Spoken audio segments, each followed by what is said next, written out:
ವಂದೇ ವಂದ್ಯಂ ಸದಾನಂದಂ ವಾಸುದೇವಂ ನಿರಂಜನಂ ಇಂದಿರಾಪತಿಮಾತ್ಯಾದಿ ವರದೇಶವರಪ್ರದಂ.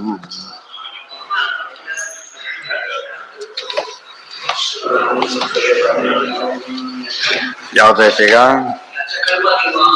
ನಚ ಕರ್ಮ ವಿಮಾಮಲ ಕಾಲ ಗುಣ ಪ್ರಕೃತಿ ಶಮಚಿತ್ತನು ತದ್ಧೀಯತಃ.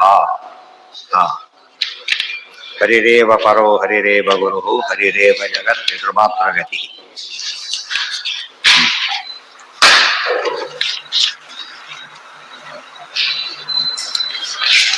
ಈಗ ಒಂದು ಪ್ರಶ್ನೆ ಬಂತು, ಏನು ನಾವೇ ಮಾಡ್ತೀವಿ ಯಾರ ಹಿಂದ್ರಲ್ಲ ಅಂತ ಹೇಳೋದಾದ್ರೆ ಅವೆಲ್ಲ ಬಿಟ್ಬಿಡಿ. ದೊಡ್ಡ ಪ್ರಶ್ನೆ ಕೊಡ್ಲಿಲ್ಲ, ಸಿಂಪಲ್ ಕೊಟ್ಬಿಟ್ಟು ನೀನ್ ದುಃಖ ಹೋಗ್ಬೇಕು, ರೋಗನೇ ಹೋಗ್ಬೇಕು, ವಾಸಿ ಮಾಡ್ಬೇಡ. ದಡಕ್ಕೆ ಹೋಗ್ತೇ ಇಲ್ಲ, ಇಂಡಿಪೆಂಡೆನ್ಸ್ ಬಂತೋ ಇಲ್ವೋ, ಸುಖ ಬೇಕು, ಅಲ್ಲಿನೇ ಬಡಿಸ್ಕೊಂಡು ತಿನ್ಬೇಕು. ನೀನ್ ಬಡಿಸಕ್ ಬರದೇ ಇಲ್ಲ, ಇನ್ನೊಬ್ರು ಬೇಕಾದಕ್ಕೆ ತಿಂದಿ ಕೈ ಬೇಕು. ಡಿಪೆಂಡೆನ್ಸ್ ಎಷ್ಟಿದೆ ಅಂದ್ರೆ ಪ್ರತಿ ಸ್ಟೇಜಲ್ಲೂ ಡಿಪೆಂಡೆನ್ಸ್ ನಮಗಿದೆ. ಇಲ್ಲದವರೆ ದುಃಖ ಶುರು ಆಗತ್ತೆ. ಮತ್ತೆ ದುಃಖ ಓಡಿಸೋ ಶಕ್ತಿ ನಮಗಿಲ್ಲ, ಸುಖ ತಗೊಳ್ಳೋ ಶಕ್ತಿ ನಮಗಿಲ್ಲ. ಇದೇನ್ ತೋರಿಸಿದ್ದು? ಡಿಪೆಂಡೆನ್ಸ್ ಅಂದ್ರೆ ಇದೆ. ಸ್ವರೂಪ ಪ್ರಮಿತಿ ಪ್ರವೃತ್ತಿ ವಿರೂಪ ಪ್ರತಾತ್ರೈವಿದ್ಯೆ ಪರಾನಪೇಕ್ಷಂ ಸ್ವತಂತ್ರ ಇಷ್ಟಿದೆ.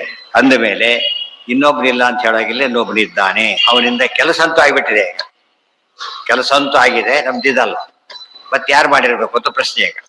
ಅದಕ್ಕೆ ಹೇಳ್ತಾರೆ, ಜನ ಶುರು ಮಾಡ್ತಾರೆ, ಏನ್ ಗೊತ್ತಾ ಇಲ್ಲಿವರೆಗೆ ಆಗಿದೆ ನಿನ್ನೆ. ಅದಕ್ಕೆ ಹೇಳಿದ್ರು, ನಿಮಗೆ ನಿತ್ಯ ಸುಖ ನಮಗೆ ಬರ್ಬೇಕಾಗ್ತಿತ್ತು, ನಾವು ಸ್ವತಂತ್ರರಾಗಿದ್ರೆ ಬಂದಿಲ್ಲ. ಆದ್ರಿಂದ ನಾವು ಪರಾಧೀನ, ದೇವರು ಸ್ವತಂತ್ರ, ಅವನು ಕೊಡ್ತಾನಾದ್ರಿಂದ ಮತ್ತು ಅವನಿಗೆ ಸುಖ ಇದೆ ಪರಿಪೂರ್ಣ, ದುಃಖ ಇಲ್ಲ ನಿರ್ದೋಷ, ಅದಕ್ಕೆ ಅವ್ನು ಸ್ವತಂತ್ರ ಅಂತ ಹೇಳಿ. ಇಲ್ಲ ಇಲ್ಲ ಅವೆಲ್ಲ ಬೇಡ, ಕರ್ಮ ಅಷ್ಟೇನೆ. ಒಂದು ಕೆಲಸ ಯಾಕಾಯ್ತು ಅಂದ್ರೆ ಕರ್ಮ. ನಚ ಕರ್ಮ ಕರ್ಮ ಅಂತ ಕೆಲವರು ಹೇಳ್ತಾರೆ. ಕೆಲವರು ವಿಮಾ, ಮಾ ಅಂದ್ರೆ ವಿದ್ಯಾ, ಮಾ ಅಂದ್ರೆ ಅವಿದ್ಯ. ಆಮೇಲೆ ಮೂರನೇದು ಮಲ, ದೋಷಗಳು. ಕಾಲ ಅಂದ್ರೆ ರಾಹುಕಾಲ. ಯಾಕೆ ರಾಹುಕಾಲದಲ್ಲಿ ಹೋಗಿದ್ದಕ್ಕಾಯ್ತಷ್ಟೇ. ಪಾಪ ಬಿಟ್ಬಿಟ್ಟ, ರಾಹುಕಾಲದಲ್ಲಿ ರಾಹುಕಾಲದ ಮೇಲೆ ಹಾಕಿದ ಜ್ಯೋತಿಷಗಳು. ಆಮೇಲೆ ಗುಣ, ನೈಯಾಯಿಕರೆಲ್ಲ ಸತ್ವಾದಿ ಗುಣಗಳನ್ನು ಹೇಳ್ತಾರೆ, ಹೌದು ಬಂತು. ಪ್ರವೃತ್ತಿ ಅಂತ ಹೇಳಿದ್ರೆ ಎಕ್ಸ್ಟ್ರಾ ಇದೇ ರೀತಿ ಎಷ್ಟೋ ಕಾರಣಗಳು ಕೊಡ್ತಾ ಹೋಗ್ತಾರೆ. ಅರ್ಥ ಆಯ್ತಾ? ಯಾಕೆ ಅವನಿಗೆ ಕಾಲರ ಬಂತು ಅಂದ್ರೆ ಆ ನೀರು ಕುಡ್ದ ಕಾಲರ ರೋಗ ಬಂತಷ್ಟೇ. ದೇವ್ರಾಗ ಬೇಕಾದಕ್ಕೆ ಅಂತ ಕೇಳ್ತಾರೆ, ಹೌದಾ? ಎಷ್ಟೋ ರೋಗಗಳು ನಮಗೆ ವೈರಸ್ಗಳಿಂದ ಬಂತು, ಕೊರೋನಾ ವೈರಸ್ನಿಂದ ಬಂತಷ್ಟೇನೆ. ದೇವ್ರಾಗ ಬೇಕಾದಕ್ಕೆ ಪ್ರಶ್ನೆ ಮಾಡ್ತಾನೆ. ಮನುಷ್ಯ ತಾನೇ ತಗೋತಾನ ಅದನ್ನ ಇಷ್ಟಪಟ್ಟು? ಇಲ್ಲ. ಅವ್ರು ಸತ್ತವರ ಇಷ್ಟಪಟ್ಟು ತಗೊಂಡು ಸತ್ತವರ ಅಲ್ಲ. ಅದು ಬಂತು ಆಯ್ತು, ಅದೇ ಬಂತು ಅಂತ ಯಾಕೆ ಹೇಳ್ಬಾರ್ದು? ಅಲ್ಲಿ ಸ್ಟಾಪ್ ಮಾಡಿ ಸೈನ್ಸ್ ಇಲ್ಲಿಗೆ ಎಂಡ್ ಆಗೋದು. ಸೈನ್ಸ್ ಕತೆ ಮುಗಿತಾರೆ. ಪೋಸ್ಟ್ ಮಾರ್ಟಮ್ ರಿಪೋರ್ಟ್ ಇದ್ದಾಗ ಅಲ್ಲಿ ಮುಂದೆ ಹೇಳೋದಿಲ್ಲ ಯಾತಕ್ಕೆ ಸತ್ತ, ಅಷ್ಟೇ ಅವ್ರು ಹೇಳೋ ಕೆಲಸ. ಯಾರು ಹಾಕಿರೋ ವಿಷಯ ಅಂತ ಹೇಳಕ್ ಬರಲ್ಲ. ಯಾರಿಗೆ ಪೋಸ್ಟ್ ಮಾರ್ಟಮ್ ರಿಪೋರ್ಟ್ ಅಂತಿರೋದಿಲ್ಲ. ಮತ್ತೆ ಯಾರು ಹಾಕಿರೋ ಅದನ್ನು ಹೇಳೋದಿಲ್ಲ. ಸತ್ತಿದ ಅವ್ರು ಹೇಳಬಾರ್ದು ಕೂಡ, ಅವ್ರಿಗೆ ಗೊತ್ತಿಲ್ಲ ಆ ವಿಷಯ. ಏನ್ ಹೇಳ್ತಾರೋ ಯಾತಕ್ಕೆ ಸತ್ತ ಅಷ್ಟೇ. ವಿಷ ಹಾಕಿದ್ರು ಅಥವಾ ಚಾಕು ಚೂರು ಸೇರಿರ್ತೋ ಅಥವಾ ಏನು ಅಲ್ದೇನೆ ಹಾರ್ಟ್ ಫೇರ ಸತ್ತೋ, ಯಾವ ತೀರ್ಮಾನಕ್ಕೂ ಅದು ಬೇಕು. ಗೊತ್ತಾಯ್ತಾ? ಅದು ಒಂದು ರೋಲ್ ಮುಗೀತಲ್ಲಿಗೆ. ಮತ್ತೆ ಹೇಳ್ತಾರೆ ಈಗ ಶೃಣುತಾಮಲ ಸತ್ಯವಚ ಮುಂತರ. ಇಷ್ಟೆಲ್ಲ ಉತ್ತರ ಕೊಡ್ತಾರೆ, ಸಾಕಲ್ಲ ಅಂತ ಪ್ರಶ್ನೆ ಈಗ. ಕರ್ಮವಾದಿಗಳು ಮೀಮಾಂಸಕರು. ಅವ್ರು ಎಷ್ಟು ಮಟ್ಟಿಗೆ ಅಂದ್ರೆ ಇಷ್ಟು ದಶಾವತಾರ ಮಾಡ್ತಾರಲ್ಲ, ಆತನ ಹಣೆ ಬರ ಯಾವ ಕರ್ಮನೋ ಏನೋ ಪಾಪ ಮಾಡ್ತಾರೆ. ಬ್ರಹ್ಮದೇವರು ಸೃಷ್ಟಿ ಮಾಡ್ತಾರಲ್ಲ ಪಾಪ, ಹಣೆ ಬರ ಏನು ಮಾಡಾಗಿಲ್ಲ. ಹೃದಯ ಕೊಲ್ತಾರಲ್ಲ, ಅವ್ರದ್ದು ಹಣೆ ಬರನೇ. ಇದಕ್ಕೆಲ್ಲ ಏನು ಕಾರಣ ಅಂದ್ರೆ ಕರ್ಮ. ಯಾವುದೋ ಕರ್ಮ ಮಾಡಿದ್ದಾರೆ, ಅನುಭವಿಸ್ತಾ ಇದ್ದಾರೆ. ಅದಕ್ಕೆ ನೈಟ್ ಡ್ಯೂಟಿ ಕರ್ಮ ಅಂತ ಹೇಳೋದಿಲ್ಲ, ನೈಟ್ ಡ್ಯೂಟಿ ಆ ತರ ಇದೆ. ಪರ್ವತ 24 hours ಡ್ಯೂಟಿ. ಏನ್ ಕರ್ಮ ಮಾಡಿದ್ನೋ ಅದಕ್ಕೆ ಹೇಳ್ತಾರೆ ತಸ್ಮೈ ನಮಃ ಕರ್ಮಣೇ ಅಂತ ಅವ್ರ ವಾದ. ಯಾರಿಗೂ ನಮಸ್ಕಾರ, ಕರ್ಮಕ್ಕೆ ನಮಸ್ಕಾರ ಮಾಡ್ತೇವೆ. ಇನ್ನೊಂದು ವಾದ, ಕರ್ಮ ಮಾಡ್ತೇವೆ ಫಲ ಸಿಗಲೇಬೇಕು. ಯಾಕೆ ಸಿಗಲ್ಲ? ಸಿಗಲೇಬೇಕು. ಆದ್ರಿಂದ ಕರ್ಮ ದೊಡ್ಡ. ಕರ್ಮ ಮಾಡಿಲ್ಲ ಫಲ ಕೊಡ್ತೀರಾ ನೀವೀಗ? ಕೊಡೋದಿಲ್ಲ. ಸೊ ಕರ್ಮ ಮಾಡಿದ ಫಲ ಸಿಗುತ್ತೋ ಇಲ್ಲೋ? ಕರ್ಮ ಅಲ್ಟಿಮೇಟ್. ದೇವರಿಲ್ಲ, ಕರ್ಮ ಕೊಡುತ್ತೆ. ಆದ್ರಿಂದ ಯಜ್ಞ ಮಾಡ್ತಾರೆ, ದೇವತೆಗಳನ್ನ ಒಪ್ಪೋದಿಲ್ಲ ಅವರು. ದೇವ್ರನ್ನ ಒಪ್ಪೋದು, ಯಜ್ಞ ಮಾಡ್ತಾರೆ ಮೀಮಾಂಸೆಗಳು. ಯಜ್ಞ ಮಾಡ್ತಾರೆ, ಭಾರಿ ಮಾಡ್ತಾರ ಅವ್ರು. ಆದ್ರೆ ದೇವರೇ ಇಲ್ಲ, ದೇವತೆಗಳು ಇಲ್ಲ. ಎಲ್ಲ ಅದೇ ಹೇಳಿದ್ದೇನು, ಬೆಂಕಿ ಅಷ್ಟೇ. ಅಗ್ನಿ ದೇವರಿಲ್ಲ, ಬೆಂಕಿ ಅಷ್ಟೇ. ಇದು ಅವ್ರ ವಾದ. ಇವತ್ತು ನೀರು ಬರ್ಲಿಲ್ಲ ಅಂದ್ರೆ ಇವ್ರು ಬಿಡ್ಲಿಲ್ಲ ಅಷ್ಟೇನೆ. ಮಳೆ ಬಂದು ಅವೆಲ್ಲ ಇಲ್ಲ, ಮಕ್ಕಳಿಗೆ ಅವೆಲ್ಲ ಗೊತ್ತಾಗೋದಿಲ್ಲ. ಆ ತರ ಅದಕ್ಕೆಲ್ಲ ಉತ್ತರ ಕೊಡ್ಬೇಕೀಗ. ಎಲ್ಲ ಸಮಯಪಾದ ಗೊತ್ತಾ? ಸಾಂಗ್ ಎಲ್ಲ ವಿಷಯ ಬಂದಿದ್ದ, ಅದಕ್ಕೆ ಖಂಡನೆ ಮಾಡಬೇಕು. ಕಾಮನ್ ಖಂಡನೆ, ಎಲ್ಲಾ ಮತಕ್ಕೂ ಕಾಮನ ಖಂಡನೆ ಅಂದ್ರೆ ಯಾರು ದೇವ್ರನ್ನ ಒಪ್ಪಿಲ್ಲ ಅವರೆಲ್ಲರೂ ಕೂಡ ಅಚಿತ್ತನು ತದ್ಧೀಯತ. ಇವೆಲ್ಲ ಅಚಿತ್ ಪದಾರ್ಥಗಳು, ಜಡ ಪದಾರ್ಥಗಳು. ಇವಕ್ಕೇನಿಲ್ಲ ಜ್ಞಾನ ಇಚ್ಛಕ್ರಿಯೆ ಏನೂ ಇಲ್ಲ. ಅದರಿಂದಾಗಿ ಇವುಗಳ ಮೇಲೆ ಹಾಕ್ಲಿಕ್ಕೆ ಬರೋದಿಲ್ಲ. ಇವತ್ತು ಕೂಡ ಯಾವುದೇ ಜಡ್ಜು ಯಾವುದೇ ದೇಶದ ಯಾವುದೇ ಕೋರ್ಟಲ್ಲೂ ಕೂಡ ಅಪರಾಧ ಅಂತ ಹೇಳಿ ಚಾಕು ಚೂರಿ ಮೇಲೆ ಹಾಕಿದಾರ ಇಲ್ಲ. ಯಾವ್ದು ಸೈನೈಡ್ ಕೊಂದ ಸೈನೈಡ್ ಜಸ್ಟಿಫೈ ಮಾಡ್ಬೇಡಿ ಇಲ್ಲ ಅಂತ ಹೇಳೋದಿಲ್ಲ. ಯಾಕೆ ವಿಶ್ವ ಪ್ರಯೋಗ ಮಾಡ್ಬೇಕು ಒಬ್ರು. ಅದು ಸೈನ್ಸ್ ಪ್ರಕಾರ ಇಷ್ಟು ಸೈನ್ಸ್ ಒಪ್ಕೊಂಡಿದ್ದು, ಇದು ಗ್ರೇಟ್. ಅದು ಮುಂದೆ ಅಪ್ಲೈ ಮಾಡಲ್ಲ, ಅಲ್ಲಿ ನಿಲ್ಲಿಸ್ಬಿಡ್ತಾರೆ. ಅದು ಗೊತ್ತಿಲ್ಲ ಏನಂತಾರೆ, ಅನ್ನೋನ್ ರೀಸನ್ ಅಷ್ಟೇ. ಅನ್ನೋನೇ ದೇವರು ಅಲ್ಟಿಮೇಟ್. ಪಂಚಮ ದೈವಂ ಚೈವಾತ್ರ ಪಂಚಮ ಅಂದ್ರೆ ಮೊದಲೇ ಹೇಳಿದ್ದೇನೆ, ದೇವ್ರನ್ನ ಒಪ್ಸೋದ್ರಲ್ಲಿ ಬಹಳ ಸುಲಭದ ಕೆಲಸ. ಆದ್ರೆ ಜನ ಏನ್ ಮಾಡ್ತಾರೆ, ತಾವೇ ಕನ್ಫ್ಯೂಸ್ ಮಾಡ್ಕೊಂಡ್ಬಿಡ್ತಾರೆ ಪದ್ಧತಿಯಾಗ. ಆಚಾರ್ಯ ಕನ್ಫ್ಯೂಸ್ ಆಗದಂತೆ ಹೇಳ್ಕೊಟ್ಟಿದ್ದ. ಸಿಂಪಲ್ ಆಗಿ ಹೇಳಿ, ಮಕ್ಕಳಿಗೆ ಹೇಳಿ, ಪರೀಕ್ಷೆ ದೇವ್ರು ಯಾರು ನಮಸ್ಕಾರ ಮಾಡಲ್ಲ ಅಂತ. ಯಾಕೆ ಓದಿದ್ದೀನಿ, ಬುದ್ಧಿ ಸರಿ, ನೀವು ಬುದ್ಧಿ ಸರಿ ಇರುತ್ತೆ ಅಂತ ಯಾರು ಹೇಳ್ತಾರಲ್ಲಿ ಹೋದಾಗ ಅಪ್ಸೆಟ್ ಆಗ ಮರ್ತೋಗ್ಬಿಡ್ಬೋದು. ಮರೆಯೋದಿಲ್ಲ ಅಲ್ಲಿ ಹೋದ ಬರ್ತದೆ. ನಮ್ಮ ಬಂದು ಎಷ್ಟೋ ಇಂಪಾರ್ಟೆಂಟೇ ಮರ್ತ್ಬಿಟ್ಟಿದ್ದಾರೆ. ನಮ್ಮ ಅನುಭವದ ವಿಚಾರಗಳು ಯಾವ್ದು ನಮ್ಮ ಲ್ಯಾಬ್ರೇಟರಿ, ಅದಕ್ಕೆ ಧ್ಯಾನ ಅಂತ ಕರೀತಾರೆ. ಲ್ಯಾಬ್ರೇಟರಿ ಧ್ಯಾನನೇ ಲ್ಯಾಬ್ರೇಟರಿ. ಇದೆಲ್ಲ ಮನಸ್ಸಿಗೆ ಗಟ್ಟಿ ಮಾಡ್ಕೊತಾವಲ್ಲ, ಅದು ಧ್ಯಾನದ ಒಂದು ಮುಖ. ಅದು ತಿಳಿತಾ? ಯಾರು ಕರ್ಕೊಂಡೋಗಿ ಚಂದ್ರನ್ ಹೋಗಿದ್ದಾರೆ, ಯಾರು ತೋರ್ಸಕ್ಕೆ ಅವ್ರು ಕರ್ಕೊಂಡು ಹೋಗಬೇಕಾಗತ್ತಾ ನಮ್ಮ ಕೈಲಿಗ? ಪೇಪರ್ ನೋಡ್ಕೋತೀವಿ ಅಷ್ಟೇ, ಇನ್ನೇನಿಲ್ಲ. ಫೋಟೋಸ್ ನೋಡ್ತೀವಿ ಇಷ್ಟೇ. ಇದು ಹಾಗಲ್ಲ. ಇವತ್ತು ಎವ್ರಿ ಟೈಮ್ ಎವ್ರಿ ಮೊಮೆಂಟ್ ನಮ್ಗೆ ಅನುಭವ ಬರುತ್ತೆ. ಅಂದಮೇಲೆ ಆಗಿದ್ದ ನಿಜ, ನಮ್ಮ ರೋಲ್ ಇಲ್ಲ, ಆದರೆ ಜಡದ ರೋಲ್ ಇರೋಕ್ಕೆ ಸಾಧ್ಯ ಇಲ್ಲ. ಅಭಿಮಾನಿ ದೇವತೆಗಳಿಂದ ಅದೂ ಕೆಲಸ ಇಲ್ಲ. ಕಾರಿಗೆ ಶಿಕ್ಷೆ ಕೊಟ್ಟವರಿದ್ದಾರೆ, ಆಕ್ಸಿಡೆಂಟ್ ಮಾಡಿದ್ರೆ ಡ್ರೈವರಿಗೆ ಕೊಡ್ತಾರೆ, ಕಾರಿಗೆ ಕೊಡೋದಿಲ್ಲ. ಕೂತವರಿಗೆ ಕೊಡೋದಿಲ್ಲ, ಡ್ರೈವರಿಗೆ ಮಾತ್ರ ಕೊಡ್ತಾರೆ. ಬಸ್ ಆಕ್ಸಿಡೆಂಟ್ ಡ್ರೈವರ್ ಇವರು ರೆಸ್ಪಾನ್ಸಿಬಲ್ ಅಲ್ಲ, ಅವ್ರ ರೋಲ್ ಇಲ್ಲ. ಅರ್ಥ ಅಲ್ಲಿ ಯಾಕೆ ಕೂತಿರುತ್ತೆ ಕೇಳಾಗಿಲ್ಲ. ತಿಳಿತಾ? ಇದೆಲ್ಲ ವ್ಯವಸ್ಥೆ ಇದೆ. ಹಾಗಿದ್ರೆ ಬರೀ ಚೇತನ ಅವ್ರಿಗೆ ಹೇಳಿದ್ರೆ ಅವನಿಗೂ ಸಾಧ್ಯ ಇಲ್ಲ. ಯಾಕೆ ಅವನಿಗೆ ಸ್ವಾತಂತ್ರ್ಯ ಇಲ್ಲ, ಅವನ ಜವಾಬ್ದಾರಿ ಕೂಡ ಇಲ್ಲ.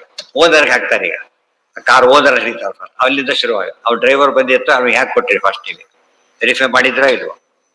ಇದೆಲ್ಲ ಇವರು ರೋಲ್ ಇಲ್ಲ ಅಂತಲ್ಲ, ತಾರತಮ್ಯ ಶುರು ಮಾಡ್ತಾರೆ. ಆಮೇಲೆ ಅದನ್ನು ತಗೊಂಡಾಗ ಏನಾಗಿರ್ಬೇಕು, ಇನ್ನೊಬ್ಬ ವ್ಯಕ್ತಿ ಇವ್ರಿಗಿಂತ ದೊಡ್ಡವನಾಗಿರ್ಬೋದು, ಸ್ವಾತಂತ್ರ್ಯ ಇಲ್ಲ. ಸ್ವಾತಂತ್ರ್ಯ ಇದೆ, ಯಾರು ದೇವರಿದ್ದಾರೆ. ಜಡ ಒಪ್ಪಬೇಕು, ಚೇತನ ಒಪ್ಪಬೇಕು, ಅಸ್ವಾತಂತ್ರ್ಯ ಒಪ್ಪಬೇಕು, ನಿಯಾಮಕರ ಅಭಿಮಾನ ಒಪ್ಪಬೇಕು, ಅವ್ರಿಗೆ ಅಸ್ವಾತಂತ್ರ್ಯ ಒಪ್ಪಬೇಕು, ಕೊನೆಗೆ ಮುಖ್ಯ ಒಪ್ಪಬೇಕು, ಆದ್ರೆ ಸ್ವಾತಂತ್ರ್ಯ ಒಪ್ಪಬೇಕು. ಯಾವ ಕೊಟೇಶನು ಬೇಡ ಇದಕ್ಕೆ. ಇಷ್ಟು ಫೇರ್ ಥಿಂಕಿಂಗ್ ಬೇಕು, ನಿಷ್ಕಲ್ಮಶ ಯೋಚನೆ ಮಾಡಬೇಕು. ಆಗ ಏನು ಸಿಗತ್ತೆ ಇದ್ದಾರೆ. ಅವ್ರು ಯಾರು ಹೇಳೋದು ಆಗಮ ಹೇಳೋದು. ಅವ್ರು ಯಾರಪ್ಪ ಅಂತ ಕೇಳಿದ್ರೆ ವಿಷ್ಣು. ಅದಕ್ಕೆ ಯಾರ ಮಾಡಿದ್ದಾರೆ ಅಂತ ಕೊಲೆ ಮಾಡಿದ್ರೆ ಗೊತ್ತಾಗಿ ಆಗುತ್ತೆ. ಕೊಲೆ ಅಂತ ಕರೆದ್ರೆ ಯಾರು ಮಾಡಿದ್ರೆ ಕೊಲೆ ಆಗೋದು, ಗೊತ್ತಾಯ್ತಾ? ಬಟ್ ಯಾರು ಅಂತ ಕಂಡುಹಿಡಿಯೋದು ಇದೆಯಲ್ಲ, ಅದು ದೊಡ್ಡ ಕೆಲಸ. ಅದಕ್ಕೆ ಆಗಮಗಳು ಬೇಕು. ಶಾಸ್ತ್ರ ಯೋನಿತ್ವ ಅಲ್ಲಿಗೆ ಹೋಗಿ ನಚಕರ್ಮ ಮಾಮಲ ಕಾಲ ಗುಣ ಇದೆಲ್ಲ ಮನೆಯವರು ಸಾಮಾನ್ಯರು ಅರ್ಥ ಮಾಡ್ಕೋಬೇಕು. ಬಾಲಸಂಗಮಪಿ ಬೋಧ ಯದೃಶಂ ದುರ್ನಿರೂಪ ವಚನಂಚ ಪಂಡಿಷ್ಟಿ ಎಜುಕೇಶನ್ ಎಲ್ರಿಗೂ ಕೊಡಬೇಕು, ಗೊತ್ತಾಯ್ತಾ? ಮಿನಿಮಮ್ ಬಹಳ ವಿಷಯ ಡೇಟ್ಲೆಸ್ ಆಮೇಲೆ ಏನು ಕೊಡೋದಿಲ್ಲ, ಏನೇನು ಕೊಡೋದಿಲ್ಲ, ಜೀರೋ. ಅವರೆಲ್ಲ ಅವರೇ ನಾಸ್ತಿಕರಾಗಿ ಬಿಡ್ತಾರೆ ಮನೆಗೆ. ಇವ್ರು ಹೇಳಿದ್ದು ಇವ್ರಿಗೆ ಓದಿದ್ದು ಇವ್ರಿಗೆ ಮಾಡ್ತಾ ಹೋಗುತ್ತೆ, ಅವ್ರು ನಾಸ್ತಿಕರಾಗ್ತಾರೆ, ಸಮಾಜ ಹಾಳಾಗೋದು. ಹೇಳಿದ್ದೇನ್ ಮಾಡ್ಬೇಕು ಇವರು? ಶಾಂತಿ ಹೇಳಿ ತಿಳ್ಕೊಂಡು, ನೋಡಪ್ಪ ಇಷ್ಟು ಅರ್ಥ ಮಾಡ್ಬೇಕು. ಜ್ಯೋತಿಷ್ಯ ನಂಬ್ತಾರೆ, ರಾಹುಕಾಲ ಗುಡಿಕಾಲ ನಂಬ್ತಾರೆ, ಎಲ್ಲ ದೇವ್ರನ್ನ ಒಪ್ಪೋದಿಲ್ಲ. ಮುಖ್ಯಸ್ಥರ ಒಪ್ಪದೆ ಹೋದ್ರೆ ಬಿಡದವ್ರನ್ನ ಒಪ್ಪಿ ಏನು ಉಪಯೋಗ? ಇದು ಸೆಮಿನಾರ್ ಮಾಡಬೇಕು, ಹೇಳಬೇಕು, ಅದನ್ನ ಅಟೆಂಡ್ ಮಾಡಲಿಕ್ಕೆ ಎಲ್ರಿಗೂ ಅವಕಾಶ ಇದೆಲ್ಲ. ಇದಕ್ಕೆ ಯಾರಿಗೂ ಇಲ್ಲ, ವ್ಯಾನ್ ಪ್ರಶ್ನೆನೇ ಇಲ್ಲ, ಎಲ್ಲರೂ ಕೇಳ್ಬಹುದು. ಇಷ್ಟು ವಿಷಯ ಕೇಳೋದಕ್ಕೆ ಯಾರಿಗೂ ಅನರ್ಹತೆ ಇಲ್ವೇ ಇಲ್ಲ.